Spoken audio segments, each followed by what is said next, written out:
This is episode 39 of Cinescope, and this machine, zero defects.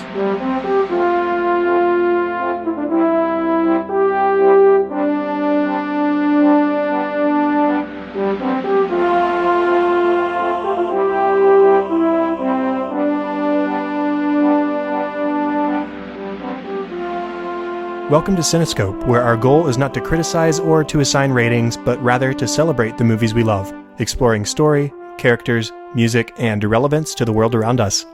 I'm your host, Chad Hopkins, and returning to the show today is Eric Skull to talk about one of his favorite films, Innerspace. Eric, how are you doing tonight? I'm great, Chad. It's good to be back.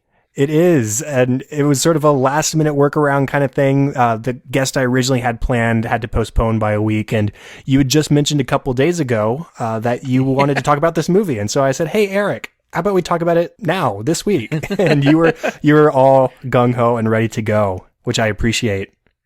Yeah, there's definitely I have a lot of passion for this movie, and I was thinking about it for some reason, can't really remember, but also speaking with you, so I was like, hey, this, by the way, we should talk about this sometime, and it ended up working out really, really well. Yeah, you just celebrated a birthday a couple days ago, so that's right. Voice to voice, I want to wish you a happy belated birthday.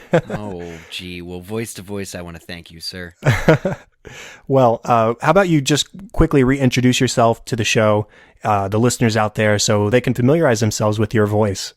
Sure. I am Eric Skull, and you may know my voice if you've listened to a long-running Harry Potter podcast called MuggleCast, which has been going for 12 odd years since 2005. But otherwise, there was a Game of Thrones podcast I was a part of, Game of Owns at some point, and just general stuff about me. I like Harry Potter and podcasting, and I live in Chicago, Illinois. And I'm thrilled to be back on, is this the third episode that we've done together? Yes, this is the third episode because we talked about frequency and serendipity and That's now right. Innerspace, but you were also on a bonus episode to talk about the Frequency TV show.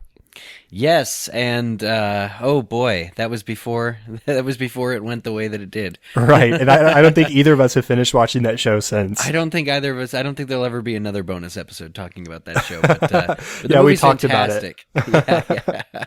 The movie's great. I recommend everybody give that one a listen for sure. Yes, and we are returning to our roots, as it were, with another Dennis Quaid film. So, yes. How about we just go ahead and dive in? Are you ready? Let's do it. I'm ready.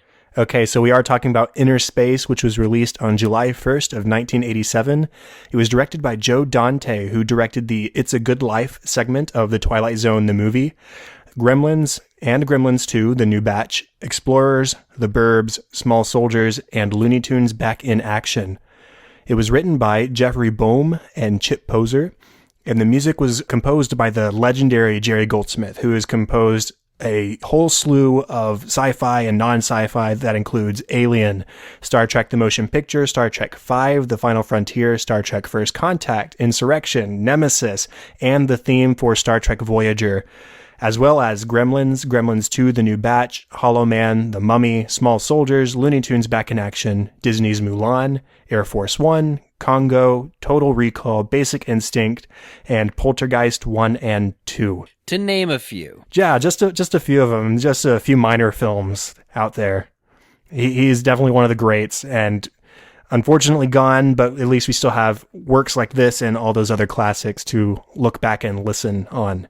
Agreed. The movie stars Dennis Quaid, Martin Short, Meg Ryan, Kevin McCarthy, Fiona Lewis, Robert Picardo, and Vernon Wells. So how about we just jump into it? Eric, what was your first experience with this movie? Gosh, I can remember seeing this movie at home, maybe like in the basement at my parents' house when I was very young. And this was just one of the movies that I think my father may have illegally taped off of like HBO or Showtime or Cinemax or one of those pay channels. You're not supposed to tape them, but I came across this movie on, I think it might have even been Betamax, to be honest. And it was just as my dad did. He had a sort of collection of films that he had recorded on tape, and I just looked at it by title and I was like, "What's this?" And I think he said it was a good movie, so I'm like, "I'm gonna come put it in." And I remember watching it as a kid and really just finding it to be hilarious. But in later years too, I really started to appreciate like the uniqueness of this movie and also the performances and the writing. This is a movie that I think gets better the more times that you watch it, and is even pretty good to start. This was a movie that you texted me about the other day. I had texted you to wish you a happy birthday, and you said, hey, let's talk Innerspace sometime. And the very first thing I did was I opened my browser, went to Wikipedia, and said, what is this movie? So it was yet another movie that you are completely introducing me to. I love it. So I went into this literally 100% clueless. I had no idea what this movie is about. I looked it up on Wikipedia. I saw it was a 1987 sci-fi film starring Dennis Quaid, and that's pretty much it. And even before hitting play, I did see that it starred Martin Short and Meg Ryan and was directed by Joe Dante, who directed both the Gremlins films, which I've only seen one of those, and was executive produced by Spielberg and a score by Jerry Goldsmith. Gremlins? Not to interrupt, which Gremlins did you see? I did see the first one. Oh, okay. The second one is very different, and I do like the second one better, actually. Yeah, I need to revisit the first one and then watch the second one for sure, because I'm even fuzzy on the first one. I think I've only seen it once. It's terrifying. It's very terrifying. I recently had a friend say it's one of his favorite Christmas movies. So yeah. That's lumped in there with Die Hard as to like what constitutes a Christmas movie, and I think they both fit the bill. So there's that. Right. And then, aside from all of that very basic information, I saw the poster, which does feature a giant hand with something. I didn't look too closely, but something in between the fingers. So I figured, okay, maybe it has something to do with shrinking. But even then, I didn't really know anything. And so I love going into movies like this with completely nothing. I didn't even have a spoiler-free plot summary to base my knowledge of the film off of. I just had the title, a glimpse at the poster, and so that was it. And I enjoyed it. I had a good time with the movie, and let's just talk about the story. I love that right from the bat, it's a mystery what's going on. You have this introduction at a party to this character of Tuck, played by Dennis Quaid, who's a drunkard. He is sort of braggart. He has this sort of feel of fallen from glory. Yeah. And then from there, it expands and you realize he maybe has something up his sleeve. And then you get into the scene at the lab and you have this mysterious music playing by Goldsmith and all this stuff is happening and you really don't know what any of it is. It looks like a maybe sort of spacecraft, and there's already been a couple of hints dropped about rabbits.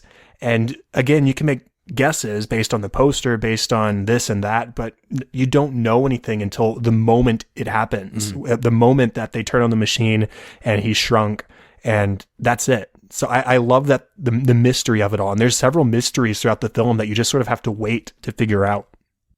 I just really love the opening sequence during the credits with it turns out to be like a glass of ice, that you're sort of wandering through. There's this very eerie music and you don't know what's going on, but it's essentially the camera is doing an extreme close up on like the crystalline structure of some ice, and then glass is poured, and of course Tuck is at the party making a fool of himself. But there is a mystery to this film, and I think that in spite of all that, this film remains, I think, one of the funniest movies that you can see. There's a lot of humor here, even though they're dealing with, science and science fiction, and it's, heavy at parts, I guess, but it's really just, I think of this film predominantly as a comedy with a really unique kind of thing. Like, this movie was 1987. That's 2 years before Honey, I Shrunk the Kids came out. So it predates that, and there just aren't that many movies about shrinking. There aren't that many movies about, I guess, what this film would call miniaturization. It's always kind of a cool trick of the camera when they do something like that. I was actually just watching Willow was on at a bar that I was at earlier today. And there's those two characters that are like a couple inches high that just walk around interacting with the main characters and, Warwick Davis and Val Kilmer. But like, there really aren't that many movies that deal with this. And I think that makes it extra special, as do the incredibly well-casted cast of characters. Yeah, and even once the machine does miniaturize and you see, okay, this has to do with shrinking, you don't really know why until he's inside the body and exploring, and you discover the mission sort of as he goes about it. And I like that. And other mysteries include, like, who's the guy with the gloves, or what is the significance of Jack's dream? You get introduced to Martin Short's character Jack at the hospital, and he's clearly some sort of hypochondriac. He's a regular visitor. The doctor even makes a joke about how my practice is based on your visits. Yeah. And he tells this very detailed dream that eventually actually happens. So there's this weird mystery around that even. Yeah, that might not even be resolved. I think that's just kind of a really interesting premonition that Jack had that comes true. That would be something I'd love to see them develop in the sequel. Right. Which I'm still, by the way, it's been 30 years. I still want them to make a sequel of Innerspace. There never was one, but we'll talk about, of course, the ending of this film. This film just has such a high level of goodwill, I think, as well, like between Jack and Tuck, especially, as they become friends through this situation. But even the villains, even the henchman, Mr. Igo, and the cowboy, who's so charismatic, there's just like it's a lot of fun watching them. And I think that there's been extra attention paid to by the filmmakers to kind of making this a very colorful world, in the differences of characters, in the differences of sets, in the different scenes and locations used in the movie. I think it's like late 80s San Francisco, and it seems like a lot of this was shot either on location or in very convincing sets, but it's colorful. It's a nice sunny summer day or two that this film takes place during. Yeah, and the visuals themselves, when you get to inside the body of Jack or inside the body of Lydia, as we come to find out, those visuals are surprisingly advanced for a 1987 film. And, something else that I didn't know going into this movie was that it had won an Academy Award. It's Joe Dante's only Academy Award for one of his films, I believe. Oh my God. So I made it a goal to guess what the Academy Award was for while watching the movie. And hey, I guessed correctly. It was visual effects. So it really is impressive how advanced the visuals are for a film of that time. Yeah, I mean, everything from the eye, I guess it's not an eye canal, but like the visual cortex, the ear canal, Jack's heart when Tuck is trying not to get sucked in because Jack is flipping out. Like, all of that is really cool. And actually there's parts where the scenery around Tuck is disgusting. He's trying to clamp on or latch on to the insides of ventricles or mucous membranes or something, and the scenery is allowed to just sort of peel away with the sharpness of whatever they're using to latch as an anchor. So I think that is actually a strength of this film as well, like, because it sells the believability. Any lesser made set or materials would just not work. And you get a real close up of like stomach acid and all sorts of other things about the body. And then on the other hand, it's also at times played for comedy. When Jack is talking to Tuck and then he's using the restroom and afterwards has to check to make sure Tuck is still there. Right. That's, it's like, oh, it's funny. And it's a lot of the source of the comedy. These jokes can be made because of the subject matter, like the unique situation the characters find themselves in, which sets it apart from other movies because the circumstances are different. Let's go ahead and move into the characters, unless you had something else to add to the story. No, let's do it. Okay, so Tuck is probably the youngest Dennis Quaid role I think I've seen. He definitely surprised me with how young he was when he first walked on screen, and I was like, whoa, okay, that's a little bit younger than I'm used to, because I think probably the Dennis Quaid that I always have in my mind is that late 90s, early 2000s Dennis Quaid. Yeah, Parent Trap. Right, and, exactly. And Frequency. Frequency as well.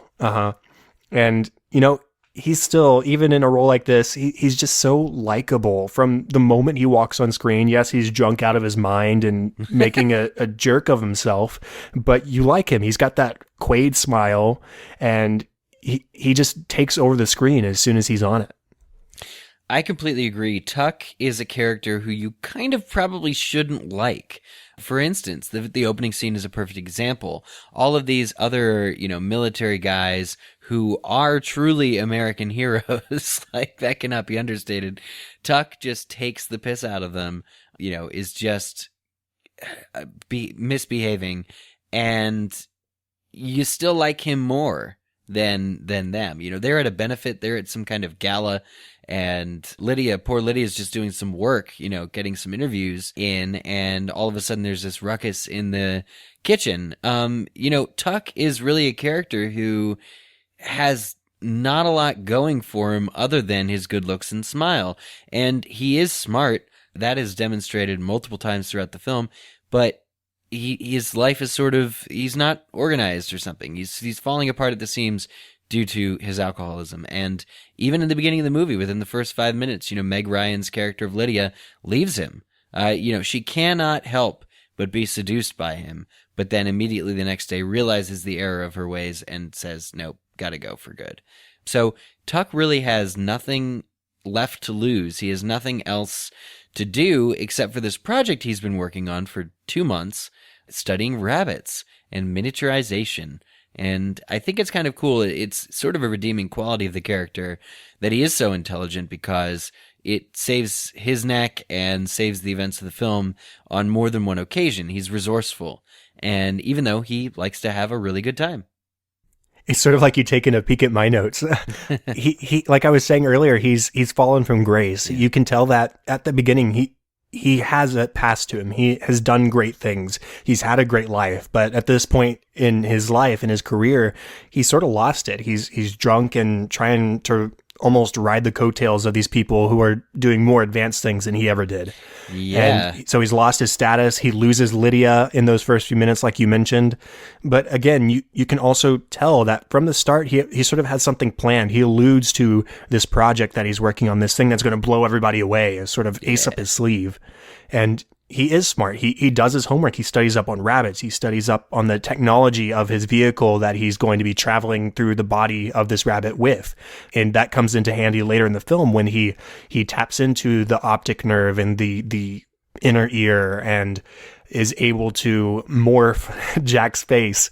All these things that were built into his sort of vehicle, his sort of transportation within the body, and he's able to apply that to a new host and adapt to that new environment that he wasn't expecting. And, he brags at the beginning of the film because, he kind of has the stuff to back it up. Mm-hmm, definitely. And then let's talk about Jack first before I make that point. So Jack, again, this is probably the youngest Martin Short film I've seen, even though I looked it up. I think it was 37 at the point this was made. Oh, so wow. I don't know if it was just he maybe got a later start to his career, or I just haven't seen some of those earlier Martin Short films. Mm-hmm. But, his character here is this vanilla kind of guy who doesn't know any sort of adventure in life. He's a grocery store clerk. He's a paranoid hypochondriac. And it's just an interesting contrast to Tuck. He's almost a polar opposite. Yeah, I would agree with that a lot. And I think Jack's timidity and his overall non-worldliness is given a shock to its system when Tuck shows up. It allows for a lot of great character development, like watching the character of Jack grow throughout this film in many ways, while still retaining a sort of integrity that his sort of nice boy character had at the beginning, is really interesting. And Martin Short is genuinely hilarious in this film. There are so many moments. There's so many lines. It goes, back to the writing and things and the careful, I think, heavily specific pacing and the plot structure and all of that stuff.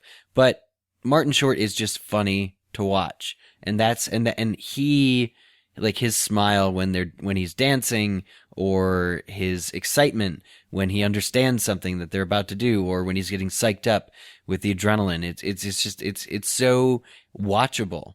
And really, if you think about it, this is sort of like what we were talking about during Serendipity, where both John Cusack and Kate Beckinsale's characters have only a few minutes of screen time together, yet their characters are so intertwined. And Jack and Tuck are constantly, on the line with each other, talking to each other, but are not really in the same scene. It's cuts, it's different scenes, and the relationship between them, though, but throughout the film, you really buy. And I think that's a testament to, again, direction, acting, everything, that you see these two men who would not ordinarily have anything to do with each other relate to each other on a very human level as well. Something that comes to mind is when Tuck asks Jack to stand in front of a mirror just so he can see what he looks like, and he's like, "Ooh, we need some extra help." Right, but right. He doesn't. He ultimately is not, I think, cruel about his insights. Like, at one point, Jack says, "Oh, I'm a Safeway clerk. Like, I work at a grocery store," and Tuck does not make any judgment about that, or if he does, he doesn't vocalize it. Like, they're in this dire situation. I think the right level of weight is put on to the fact that Tuck can only be in there for another 90 hours or whatever. So it's a big deal. Yeah, they do have this really great back and forth with each other. The movie really does, as great as Dennis Quaid is in this movie, it really does ride on Martin Short's performance. He has the right level of slapstick and comedy, and even the more genuine traits and the more Yes. the more serious moments as well. That really help to anchor the film around his performance. Mm-hmm. And they learn from each other, which is the best part about it, I think. You have Tuck learning from Jack you see Jack getting closer to Lydia towards the end of the film. Yeah. And Tuck has to view this from the outside. He's in the inside, but you know what I mean? From the outside. He's separate from the situation. Yeah. And Jack has this much more humble approach to Lydia. He has this approach of, wow, what a beautiful woman. How lucky she would be if I had her, because I would make her feel special and I would make her feel like she was important to me.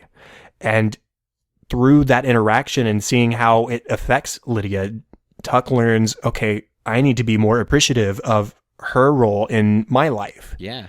And then likewise, on the other side of the coin, Jack learns through Tuck to sort of seize his opportunities, to take chances. There are several moments in the film when Jack is thrust into these situations, these less than ideal situations where he has to react. Mm-hmm. And he's not from a life where he has to react to things. He just scans the item and puts it in the bag. And that's basically it. Mm-hmm. So after going through several of these situations where Tuck is walking him through what to do, how to react, where to go, all those sorts of things, he starts making those decisions on his own, separate from Tuck. He doesn't think he's separate from Tuck. He thinks, oh, Tuck's going to give me a little bit of an adrenaline boost here, and I'm going to be a little bit more powerful. But then he ends up doing those things on his own. And so at the very end of the film, we see him going off on a new adventure, putting his old life behind him, and going out into the world with a new outlook. And so the way they build off of each other is just so great. That's exactly it. I definitely agree with you on that. What other characters do you want to talk about? Oh, a lot. Lydia for sure. We'll start with Lydia. Lydia, Meg Ryan's character, is the love interest of this film, but also she really holds her own and has things to do in the plot that are not, sort of traditional, just a love interest in this film about these two guys. First of all, she's a journalist. She breaks the story of technology being bought and sold illegally, tracking down the cowboy who's the fence, who is, being used in the story by the villains, Victor Scrimshaw and Dr. Kanker. And so she basically, Tuck knows well enough to recruit her, to get Jack to recruit her. But, throughout the film, her sort of arc, just like the more you think about her as a character, the more she's I think, a picturesque, strong, independent woman. I mean, we later find out and come to discover, has been pregnant with Tuck's baby. She didn't tell him, and it's been, I think, 2 months. She probably definitely knows by now, but she's going through life like Tuck was not good to her.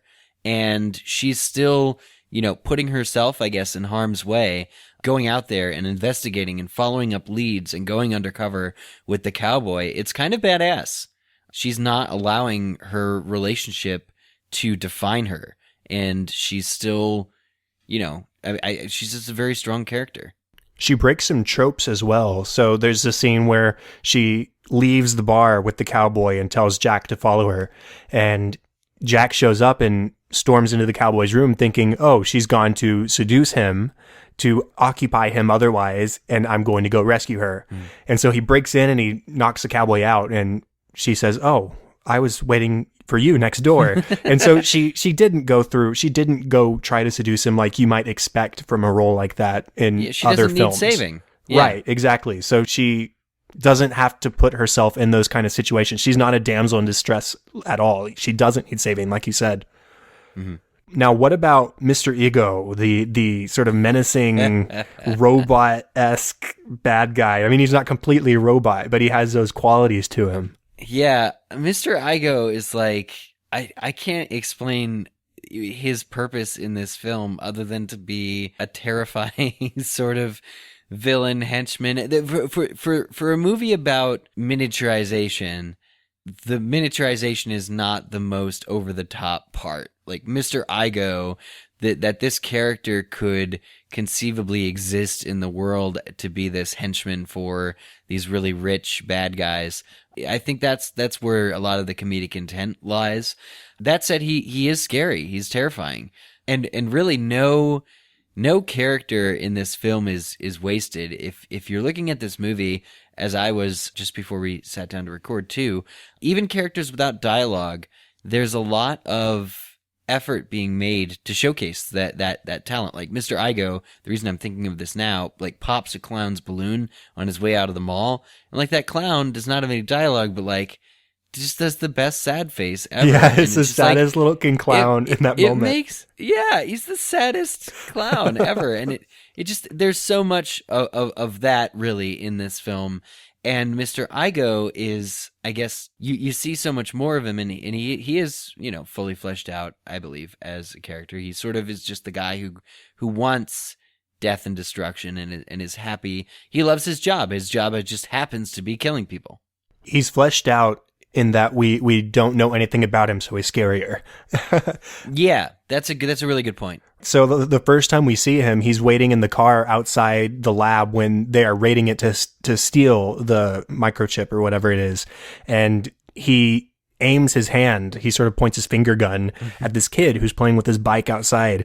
And it makes me wonder, I don't remember, it doesn't show like the kid laying on the ground the next scene, does it? No, the kid's okay. Yeah, the kid is playing with his bike in another scene when he goes in the mall, so the kid's fine. Gotcha. But so at that point, he's ready to shoot down the kid, like he would do it, but then he gets the call, okay, we need to stop this guy. Yeah. And so then we see, okay, what was that finger gun? Oh, it's actually a gun. It's actually a gun. Right. He shoots down the scientist. What's his name? Ozzy Wexler. Yes, Ozzy. Thank you. Played by John Hora. He shoots him down in the mall. And that's the first time we realize, whoa, there's a little bit extra to this guy. He's a little bit more than just a scary looking individual. He has a gun in his hand, among other things. Mm-hmm. Yeah, he's a hitman.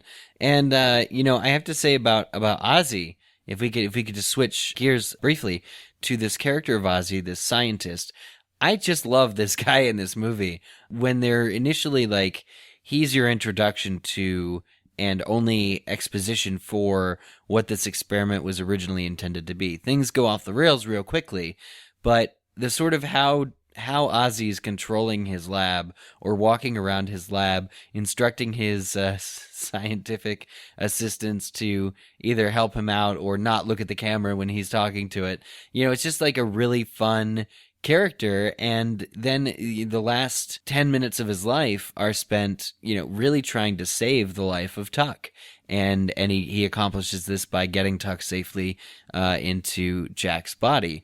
But one thought that I had while watching the movie this latest time was how special it is that the film kind of even takes you into the perspective of Ozzy as his last dying moments, being surrounded by these mascots, these crazy creatures that are like mall entertainment. The camera actually does like a first person perspective as all fades to black and he dies. And I'm just like, that shows some heart, for this guy. This guy just got like if it's 24, he would just get the soft clock. He absolutely was a crucial part of this film, not to be forgotten, and he's just really laid his life out on the line. So this film does have the capacity for, I think, great heart, and you do feel bad for this guy because his last moments were being surrounded by strangers in strange costumes.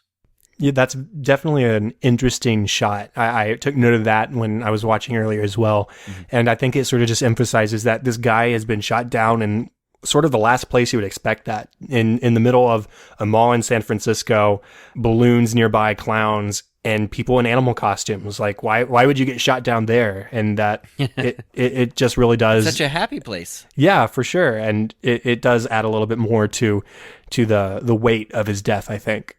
Mm-hmm. Any other characters?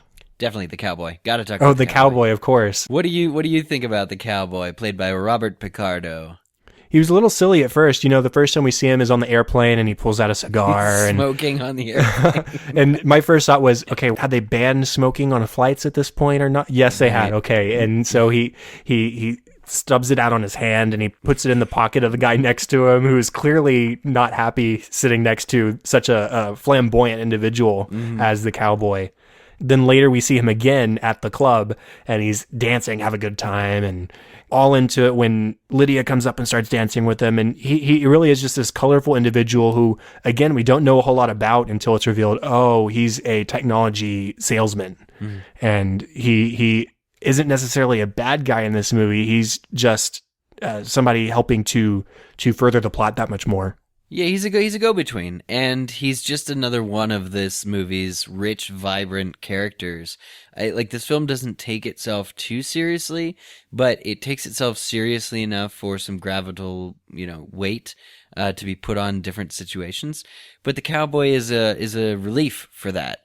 The cowboy is just so unique and interesting. He sings to himself. He pretends that a hairdryer is a gun and swings it around while he's singing, "I'm an old cowhen." It's such a, I think, colorful character to watch on screen. And then Jack actually has to impersonate him, it turns out. And the only reason that whole scene and that whole sequence works is because there was a lot there to impersonate. He's such an over-the-top character that Jack is able to pick up on. Jack, who's never done anything like this in his life before, is able to quickly pick up on the persona and do enough of a character to, for the most part, fool the bad guys into his real identity. And then we have the actual main antagonists, the actual bad guys in this movie, who are Victor Scrimshaw and Dr. Margaret Kanker, who have stolen one of these chips, are trying to get back the second one, and so they've employed Mr. Igo, and they're trying to do this deal with the cowboy to get money and sell the chips and all that kind of stuff. And they especially Scrimshaw, have a couple funny scenes themselves, but I think the culmination of all of their villainy and this over-the-top ludicrous moment is when they have shrunk to maybe 50 to 70% of their actual size. Yeah. And they're hiding in the back of the car, and then you see these deformed little hands put themselves around Jack's eyes as he's driving. And it's just this silly scene, and it plays off so well. It doesn't come across as B-movie-esque or trash or anything like that. It's a fun scene, but it is very over the top in a fun way. Yeah, I mean, there's that one point later on where they're standing on each other's shoulders, right. And to use the phone, and the telephone's so big. I think that's part of what I like about this movie too is you're introducing this concept of miniaturization, but you're really following it through. We've seen sort of not only full miniaturization, but half miniaturization as well. The film goes more places than you expect that it would, or more than it would need to. There's also this concept introduced of wherever Margaret Like, Margaret knows Ozzy. Ozzy calls her out by name when she's invading his lab, and she describes everything in that lab as being so primitive. And yet, this primitive lab has managed to do something that her much more better funded lab has not been able to do, and that is miniaturization. And so she's still lowering herself to steal that technology while insulting it. It's an interesting sort of character trait. But when Mr. Igo is miniaturized and you get a look at like the pod that he is operating, it is way more advanced than what Tuck is in. And, you know, you kind of see, like, just through these characters, through the costumes and sets, you know, different concepts, like the technology market that Scrimshaw and Margaret are part of is, in fact, very competitive.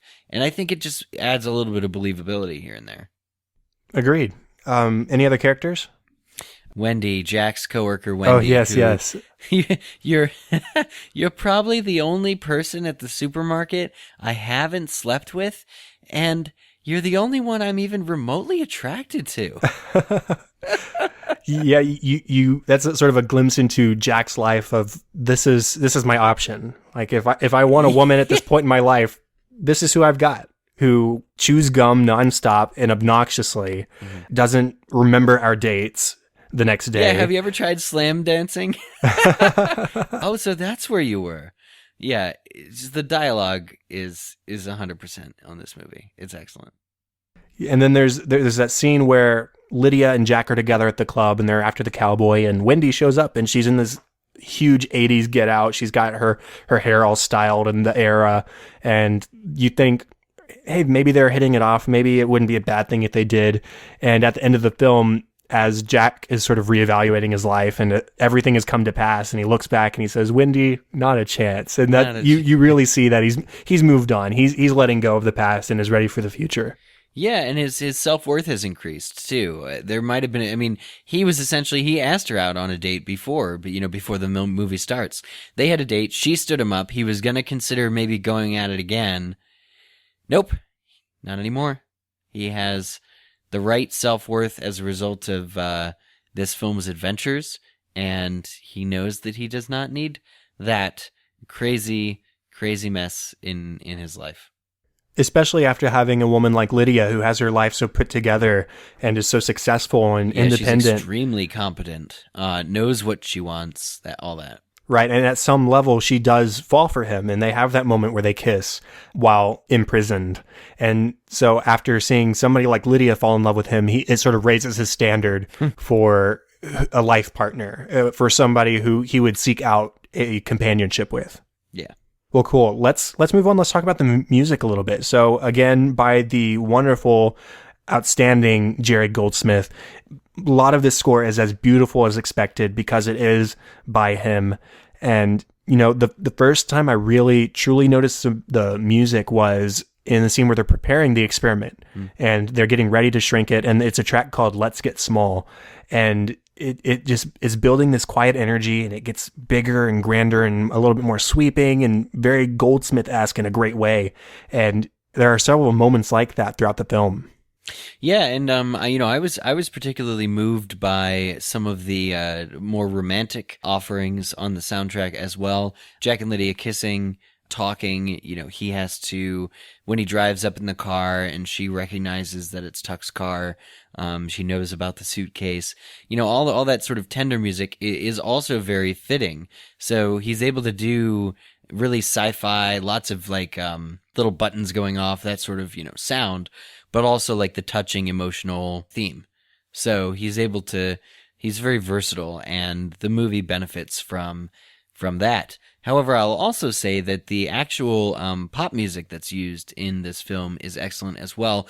2 tracks in particular by Sam Cooke play a very large role in the film, in the events of the film. Of course, Cupid, the song by Sam Cooke, is Tuck and Lydia's love song. This is the song that, even in the beginning of the movie, after he's kicked out of the party, and makes a complete ass of himself, he's wasted, drunk as a skunk, and all he has to do is put this song on and do a couple moves, and Lydia is seduced. She's unable to say no. He is just so charming, and this song is what does it. And it's a really good song.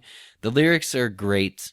I've ever since I first saw this movie and had like Napster, I think I remember downloading this song on like Napster, Cupid, because it was excellent. And then Twisting the Night Away, also by Sam Cooke, is the great, wonderful dance scene when Tuck gets Jack drunk for the first time, and Jack Martin Short is just dancing around Tuck's place and dancing with the robot and dancing with the fish and just playing the organ and having just all of the fun in the world.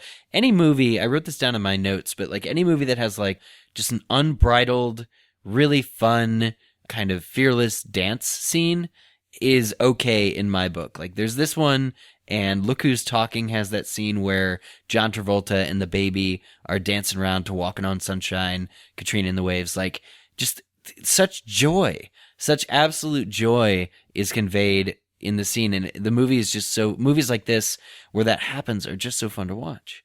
And both of those pop songs actually do serve story purpose as well. So you have the establishment at the beginning that Cupid is their love song, and then later in the film, Tuck uses that song while he's inside Lydia to signal to her, hey, I'm inside your body instead of Jack's, and so maybe it might be a good idea if I get transferred back, or something to that effect.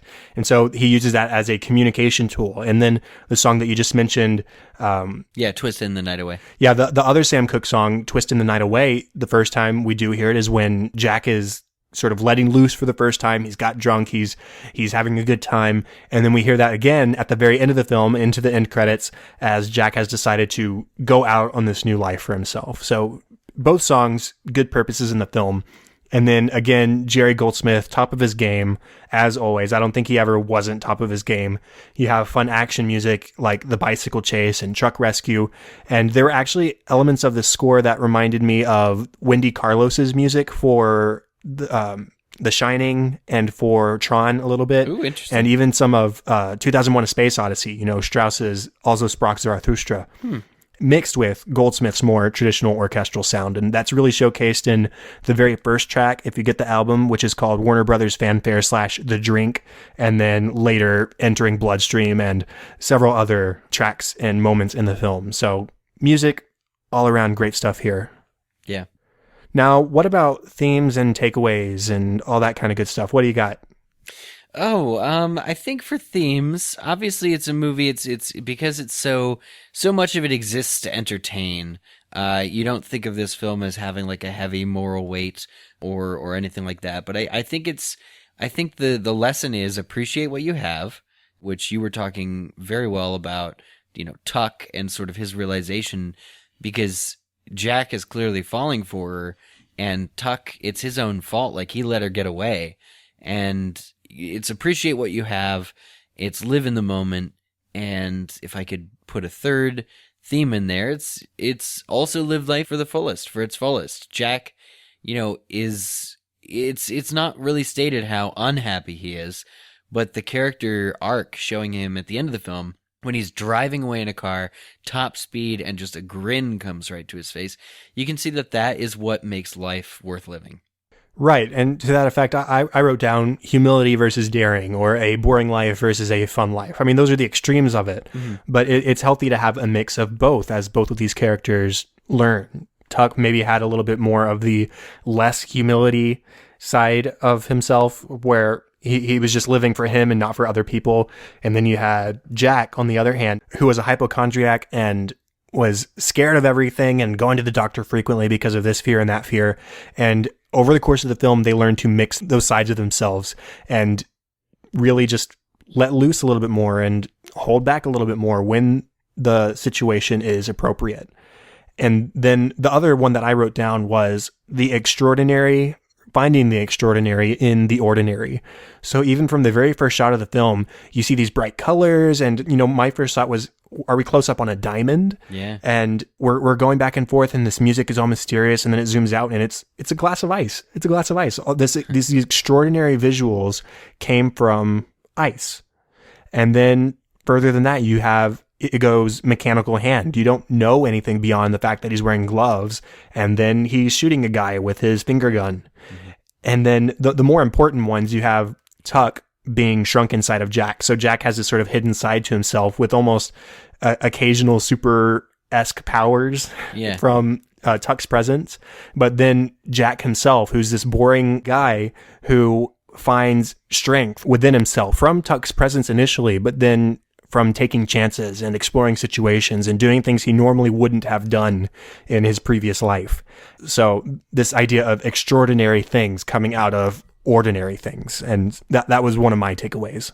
I love that a lot. And also, if you're looking at finding the extraordinary in the ordinary, the human body, that's as ordinary as it gets. But when you're inside it, looking out, you see just how intricate everything is. I mean, the different systems of the body that Tuck has to travel to or through or get away from are serving functions. And it's amazing when you see like walls of red blood cells in a vein, just going through real quick, and you're like, man, they all serve a purpose. And I know it's for like the purpose of the film that they're showing them, but if you really think about what the inside of our bodies, all the complicated systems that are working together just to keep us alive, just so that we can do this podcast, it's astonishing. And so I think the film really does a good job of bringing that out as well, giving the main character, who's a real like sort of egotist, drunkard, this perspective of being so small and insignificant, I think directly contributes to his overall revelation that it is worth living with others and to live with others and to be part of a larger world. I think it allows him to integrate better into, the society that he's got, Tuck, because he's been so small and been on the inside looking out. Agreed. Any other sort of final thoughts on the movie? Yeah, man, again, the dialogue. Somebody help me, I'm possessed. Just all of this stuff, like between Jack and his doctor too, where his doctor says, demons talk through you, not to you. Right. Says, in medieval times, they would flay the skin off your body while you were alive. I don't know what the modern solution for that would be. And they even almost like they go for one further when Tuck is about to be miniaturized or resized, and it's the end of the film, and it's established that Tuck is like can't breathe, he's suffocating. But they have this computer program. I guess it's because they use the chip from the bad guy's computer that it presents an additional problem. Eat me, drink me. They have to choose which one is which. And Jack's like, I think it's from The Exorcist. That line gets me every single time. It's like seconds later, he's like, oh, Alice in Wonderland. But it's just his delivery, man. Martin Short's delivery. This is my favorite Martin Short performance by far. It is so funny, and the inflection and the dialogue and the writing is just so generous at showcasing all of the characters and all of the actors' specialty. For sure. I don't have a whole lot extra to add to that. It was a fun sci-fi film. I like Dennis Quaid a lot. I like Martin Short a lot, especially. It's got sci-fi elements. It's got comedy elements. It's got adventure. Everything is put together. It's another sort of genre-crossing film. And, even though the premise is silly at times and there are crazy things that happen and unbelievable things that happen, I never had to disguise my joy, I guess I should say. It was always a fun watch. I never had to sort of set aside any disbelief. It was just, hey, this is a movie. I'm in this world and I'm enjoying what's happening. Mm-hmm. So it was silly, but it was an enjoyable ride for me. I am really glad you liked it. So far, I think we're 3-3. We are so far. Well, great. I think that is the end of the official 39th episode of Cinescope. Ooh. Thank you so much, Eric, for joining me sort of at the last minute, but talking about a movie that you just mentioned to me. Thrilled to be back and thrilled that worked out so easily. Definitely. Contact for the show. You can find us at facebook.com/Cinescope Podcast and at Cinescope Pod on Twitter. Please remember to go to iTunes and help us out by rating, reviewing, and subscribing, and sharing those episodes, your favorite episodes, with your friends. And email feedback or ideas to the Cinescope Podcast at gmail.com, and also use that contact if you are interested in co-hosting. If you have a movie that you love, whether it's niche sort of like this one is, or if it's a blockbuster or any film that you think you could talk about for a little bit, I'd love to hear from you and maybe get you on the show in the future. Mm-hmm. Eric, where can people find you online? Find me at Spielerman, SPIELERMAN on Twitter. That is the best way to get a hold of me. And I will also make sure to link MuggleCast and all your other endeavors on the show notes. Definitely MuggleCast. Appreciate that. Definitely. The best place to find me is at Chadadada on Twitter. That is CHADADADA, and on Facebook.com/Chad.Hopkins. In all the show notes, all of our contact information can be found at thecinescopepodcast.com. And that is all for this week. Thank you once again, Eric. It's always a great time having you on the show to talk movies with you. Likewise. And thank you everyone for listening to episode 39.